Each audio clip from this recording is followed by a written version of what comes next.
নমস্কার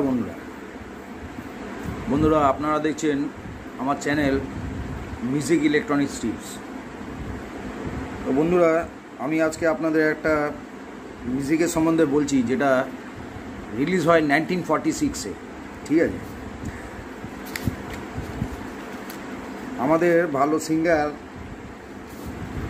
কিশোর কুমার, এই কিশোর কুমারের জন্ম হয় 1929 13 অক্টোবর, আর 4 তারিখ অগাস্ট 1987 ওনার মৃত্যুবার্ষিকী। ঠিক আছে, ওনার লাইফ ক্যারিয়ার 1946 থেকে 2013 পর্যন্ত যতগুলো সিনেমা ছিল টোটাল কমপ্লিট হয়েছে, যার মধ্যে কিছু আনরিলিজ ছিল, সেগুলোও হয়েছে। তো ওই শিকারি থেকে লাস্ট 2013 রিলিজ হয় লাভ ইন বম্বে।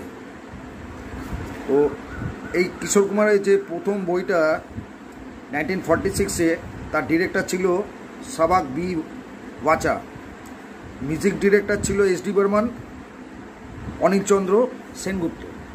ঠিক আছে, লিরিক্সে ছিল গোপাল সিং নেপালি, আর এডিটেড করেছিল দত্তরাম পাই। এই শিকারিতে 5টা গান আছে।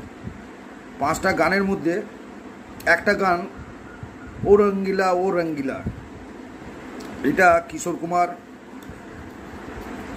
অরুণ কুমার মুখার্জি আর পারো গানটা কমপ্লিট করেছেন 3 মিনিট 12 সেকেন্ডে। ঠিক আছে, এই শিকারি সিনেমাটার প্রডিউসার ছিল ফিল্মিস্টান লিমিটেডের। ঠিক আছে, এর মধ্যে কারা অ্যাক্টিংয়ের মধ্যে ছিল জেনে নিন: অশোক কুমার, কিশোর কুমার, বীরা, পারো, রামা শুক্লা, তারপর লীলা মিশ্রা, ভিএস দেশাই। এস.ডি. বর্মনের যে মিউজিক টোটাল, এই মিউজিক লাইফটা ছিল 1906 থেকে 1975। তো বন্ধুরা, এই হচ্ছে শিকারি যে সিনেমাটা, এই 1946-এর এই একটা গান Kishore Kumar first owner recording করেছিলেন।